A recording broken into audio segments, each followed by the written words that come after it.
Superstar और कोई नहीं। हालेलुया, आमेन। चाहे कितना भी बड़ा बैंड हो, यीशु मसीह सबसे महान है और कोई नाम नहीं जिसके पीछे ऐसे लाखों में लोग आ सके। और आप जानते हैं इस मीटिंग की सबसे खास बात क्या है? कई रैलीज होती हैं, बहुत सारी पॉलिटिकल रैली, बहुत सारी बसेस लगती हैं। इस मीटिंग में कोई बस नहीं लगाई गई, सारे यीशु के प्रेम करने वाले खुद से इस मीटिंग में आए हैं। ये इतनी बड़ी बात है और आपको महान प्रतिफल परमेश्वर देगा। चलिए, समय हमारे पास कम है, मैं चंगाई के लिए प्रार्थना भी करना चाहता हूं और मेरे पीछे ऐसे बोलो, बीमारी बाय बाय। क्या बोलोगे आप? बीमारी बाय बाय। बोलो, अब नहीं मिलेंगे। अमेरिका में एक जगह है मोरेवियन फॉल्स, और वहां पे जो परमेश्वर के संत थे, उन्होंने सालों, करीबन 300-400 साल मोरेवियन फॉल्स जगह में उपवास और प्रार्थना के साथ भर दिया उस जगह को। और वो जो मोरेवियन फॉल्स के जो संत हैं, उन्होंने एक बात कही और मुझे इतनी पसंद आई। उन्होंने कहा, may the lamb of God receive the full reward of his suffering. यानी परमेश्वर का जो मेमना है, जो दुख उसने हमारे लिए सहा, उसका पूरा पुरस्कार उसको मिले। बाइबल कहती है उसने हमारी चंगाई के लिए कोड़े खाए। क्यों खाए यीशु ने कोड़े? कि ताकि उसके कोड़े खाने से हम चंगे हो जाएं। तो जब आप चंगाई ले लेते हो तो यीशु को पुरस्कार मिलता है कोड़े खाने का। अगर उसने कोड़े खाए और आप अभी भी बीमार हो तो उसका कोड़ा खाना व्यर्थ है, मगर उसने कोड़े इसीलिए खाए कि ताकि आप बीमारी में ना रहो। मेरे पीछे बोलो, बीमारी मेरा प्रतिफल नहीं है, चंगाई मेरा प्रतिफल है। आमीन। और मैं आज आपको सिखा रहा हूं कैसे लेना है। ये मीटिंग खत्म भी हो जाएगी, मैं चला जाऊंगा, मगर उसके बाद भी आप उसके वचन से जो चाहे वो ले सकते हो, क्योंकि सब कुछ परमेश्वर के वचन में है। क्योंकि मैंने आपको कल भी सिखाया था, आदि में क्या था? आदि में क्या था? वचन किसके साथ था? और वचन ही, हालेलुया।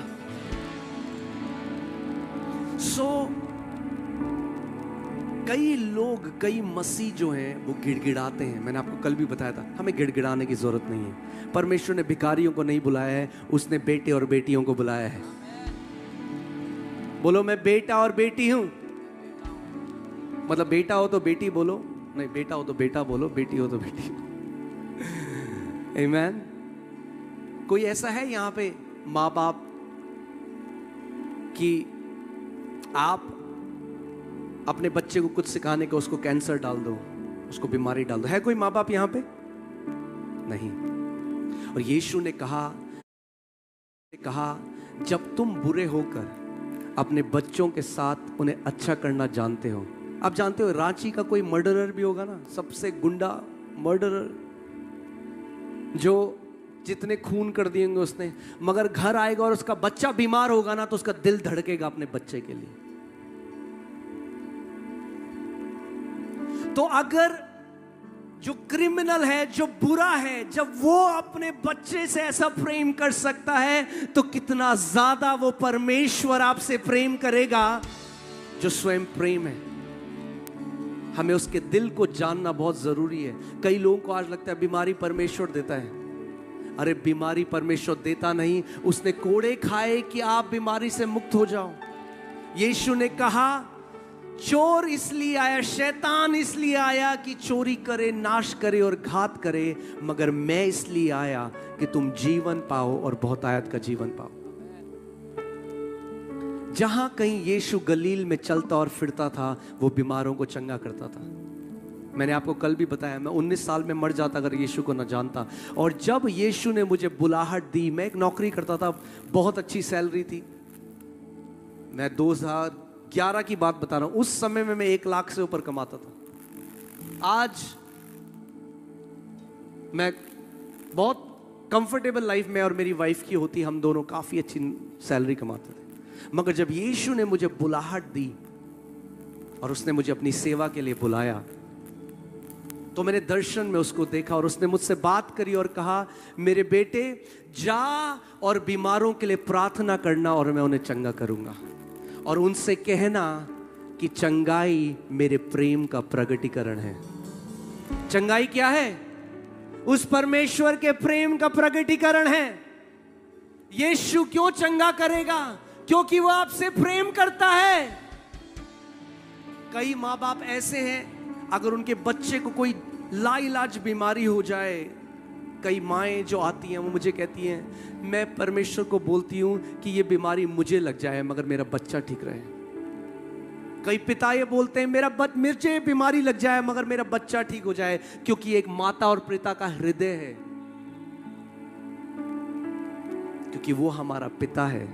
इसीलिए बाइबल कहती है उसने हमारे रोगों को सह लिया, हमारी बीमारियों को उसने उठा लिया, कि ताकि उसके कोड़े खाने से हम चंगे हो जाएं।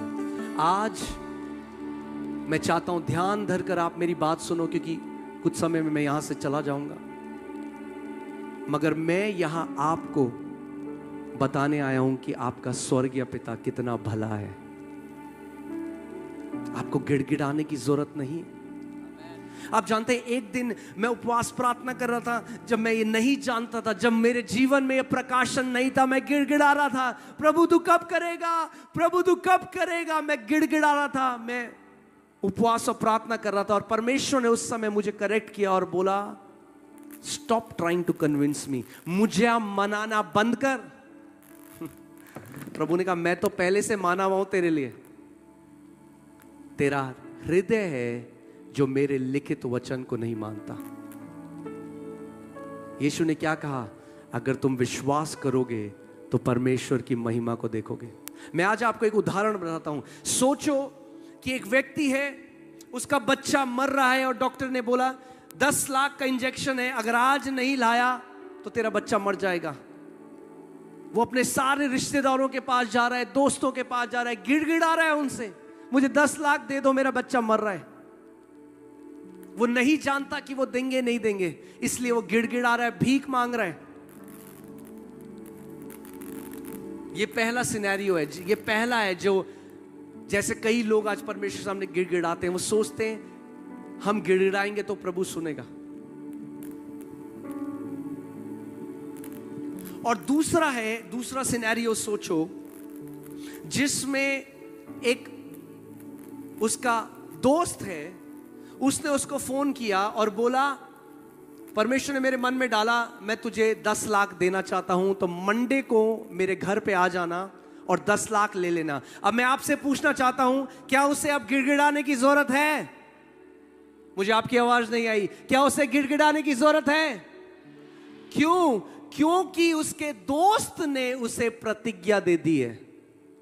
अरे इंसान की प्रतिज्ञा तो फेल हो सकती है, परमेश्वर की प्रतिज्ञाएं कभी फेल नहीं हो सकती। और उस परमेश्वर ने अपने वचन में 8000 प्रतिज्ञाएं आपके लिए रखी हैं। तो अब मैं क्यों गिड़गिड़ाऊं? मैं उसकी प्रतिज्ञा में अड़िग खड़ा हो जाऊंगा और मैं उसको सबसे पहले विश्वास करके अपना लूंगा। मैंने आपको क्या बताया था? जब मैं कर्जों के अधीन था, बीमार था, तो मैं किसी के सामने गिड़गिड़ाने नहीं गया, भीख मांगने नहीं गया। मैंने इफिसियों 3 पकड़ा, जो एक प्रतिज्ञा है, और उस पर दिन और रात मनन करने लग गया। मैंने कल भी आपको बताया था, जय में चलने का जो सीक्रेट है वो है वचन को पकड़ लेना और उस पर दिन रात मनन करना और उसकी घोषणा करना। नीति वचन 18:21 में लिखा है, कि मनुष्य की जीभ में मृत्यु और जीवन दोनों हैं, और जो उसको इस्तेमाल करना जानता है वही उसका फल भी खाएगा। यानी अगर आप मृत्यु की घोषणा करते हो तो मृत्यु को देखोगे, अगर आप जीवन की घोषणा करते हो तो जीवन को देखोगे, घोषणा करते हो तो जीवन को देखोगे। आपके पास चुनाव है। और जब मैंने इफिसियों 1:3 लिया और सुबह और शाम उसकी घोषणा करने लगा, उस पर मनन करने लगा, blessed be the God and father of my Lord Jesus Christ who has blessed me with every spiritual blessing in the heavenly places in Christ Jesus। सुबह और शाम हजारों बार। क्या हुआ? क्योंकि प्रतिज्ञा पहले से है। आप सोचो, उसके दोस्त ने कहा मंडे को आकर मुझसे ले लेना, एक प्रतिज्ञा है। मगर अगर केवल उसके दोस्त ने प्रतिज्ञा दी तो क्या उसको अपने आप से मिल जाएगा 10 लाख? नहीं, उसको जाकर उस प्रतिज्ञा में खड़े होकर विश्वास के साथ लेना पड़ेगा। क्योंकि परमेश्वर का देना एक बात है, मनुष्य का लेना दूसरी बात है।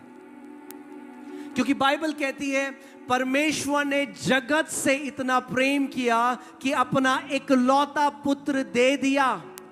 क्या परमेश्वर अपने पुत्र को दोबारा देगा आप जगत के लिए? बताइए मुझे। परमेश्वर ने अपने पुत्र को दे दिया। किसके लिए दे दिया? जगत के लिए दे दिया। पर क्या पूरे जगत ने उद्धार पाया? नहीं। उद्धार किसने पाया? यूहन्ना 1:12 में लिखा है, परंतु जितनों ने उसे ग्रहण किया। ध्यान से सुनना, परमेश्वर ने जगत के लिए अपने पुत्र को दे दिया, ये एक बात है। मगर जितनों ने उसे ग्रहण किया, उसे परमेश्वर ने अपनी संतान होने का अधिकार दिया। यानी परमेश्वर का देना एक बात है और आपका लेना दूसरी बात है। केवल क्योंकि वचन में लिखा है, यह आपके साथ ऑटोमेटिकली पूरा नहीं होगा। आपको उस पर विश्वास मिलाकर, उसको पकड़कर उस प्रतिज्ञा में खड़ा होना पड़ेगा, उस पर मनन करना पड़ेगा, उसकी घोषणा करनी होगी। और जब आप वो घोषणा करने लग जाओगे तो जो प्रतिज्ञा लिखी है हां और आमीन के साथ आपके जीवन में पूरी हो जाएगी। उसका वचन कहता है परमेश्वर की सारी प्रतिज्ञाएं उसकी तरफ से हां और आमीन है। God cannot say no to a promise he has already said yes to। परमेश्वर एक प्रतिज्ञा को ना नहीं कह सकता जिसको पहले से उसने हां कह दिया है। वो बदलने वाला नहीं है। अगर उसने कह दिया है तो वो प्रतिज्ञा आपकी है और उस प्रतिज्ञा को पकड़ लो। मेरा दिल टूटता है। मैंने आपको कल भी बताया था, जब मैं मसीहों को देखता हूं, जो कोई बेच रहा है, खरीद रहे हैं तेल, सारी चीजें, क्यों? क्योंकि ज्ञान नहीं है वचन का। कोई भी आपको बेवकूफ बना देता है, कोई भी आपसे पैसा मांगता है, आप पैसा दे देते हो। अरे जानो कौन हो तुम? अरे उस राजा के बेटे और बेटियां हो। अधिकार है आपके पास, हर एक व्यक्ति के पास जो यीशु का है, आपके पास अधिकार है।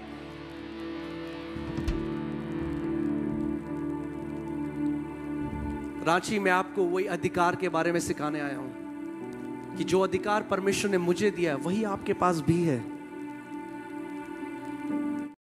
परमेश्वर ने मुझे दिया है वही आपके पास भी है।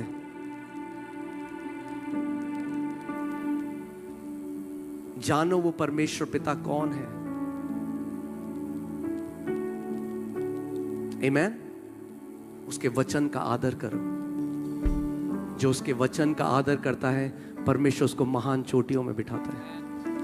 मैंने आपको कल भी बताया था, एक ज्योतिषी ने मेरे ऊपर भविष्यवाणी करी थी। ये मैं एक छोटे से गांव या शहर में मेरा जन्म हुआ, बोला ये यहां से बाहर नहीं जाएगा। परमेश्वर 30 से ज्यादा देशों में मुझे ले गया। मैं ढूंढ रहा हूं ज्योतिषी को। क्यों? जो वचन पर मनन करते हैं, उसका वचन आप जानते हो, वचन कहता है धन्य है वे जो यहोवा के वचन पर दिन और रात मनन करते हैं।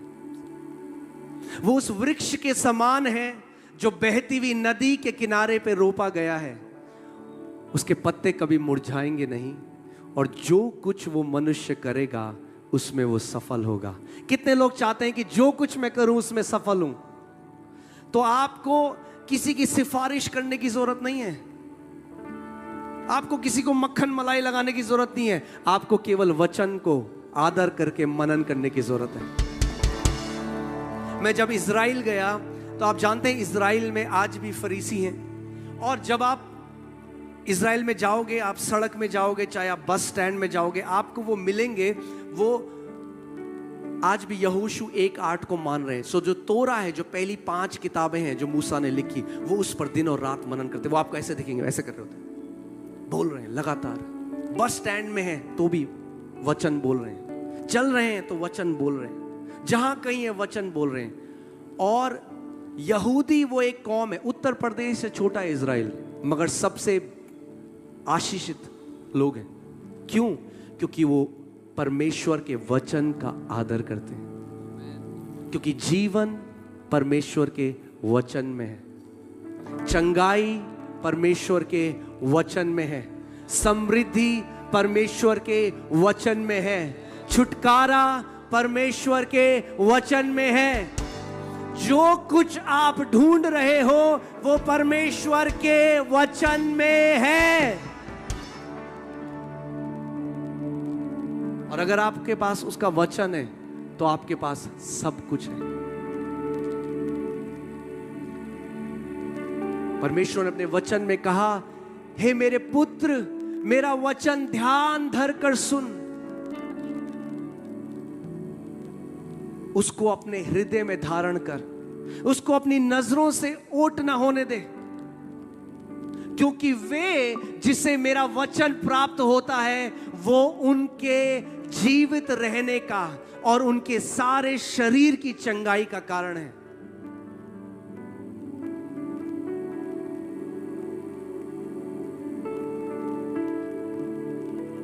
मैं जहां कहीं जाता हूं, मैं कलीसिया को केवल एक बात बोलता हूं, शॉर्टकट ढूंढना बंद कर दो, अपना स्वयं का विश्वास बनाना शुरू करो।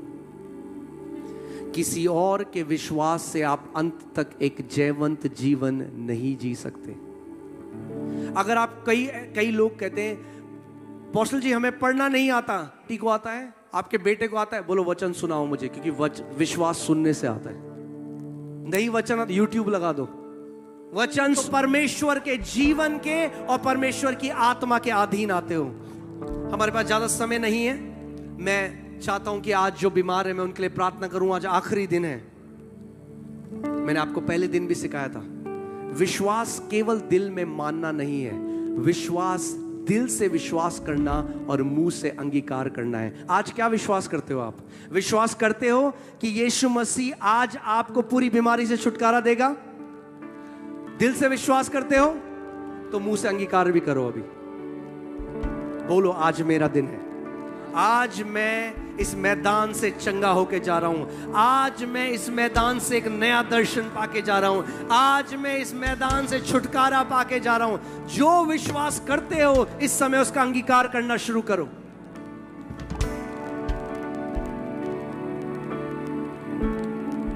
मैंने आपको बताया था, गिनती की पुस्तक में परमेश्वर ने कहा, जो बातें तुमने मेरे कानों में कही हैं वही मैं तुम्हारे साथ करूंगा।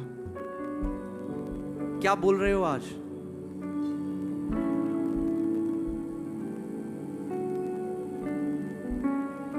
आज आप इतनी गवाहियां सुनते हो। ये जो लोग चंगे हो रहे हैं, इन्होंने परमेश्वर के वचन के महत्व को जान लिया।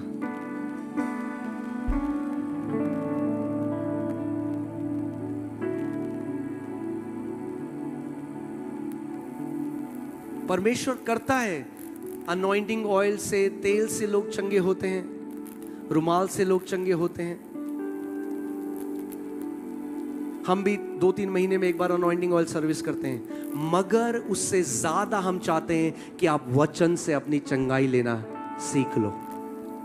आमीन। आओ खड़े हो जाओ सारे लोग। अब समय है, यीशु मसीह इस जगह में लाखों लोगों को चंगा करने वाला है।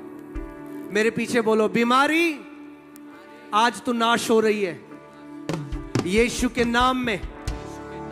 क्या आप विश्वास करते हो कि यीशु चंगा करने वाला है? क्या आप विश्वास करते हो कि यीशु चंगा करने वाला है? क्या आप विश्वास करते हो यीशु आपको अभी चंगा कर रहा है? तो अपना दाया हाथ वहां पे रखो जहां पे आपको बीमारी है इस समय, और विश्वास से अपने मुंह से बोलो, अभी मैं अपनी चंगाई ग्रहण कर रहा हूं। अभी पवित्र आत्मा की सामर्थ मुझे आज इस बीमारी से पूरी रीति से आजाद कर रही है।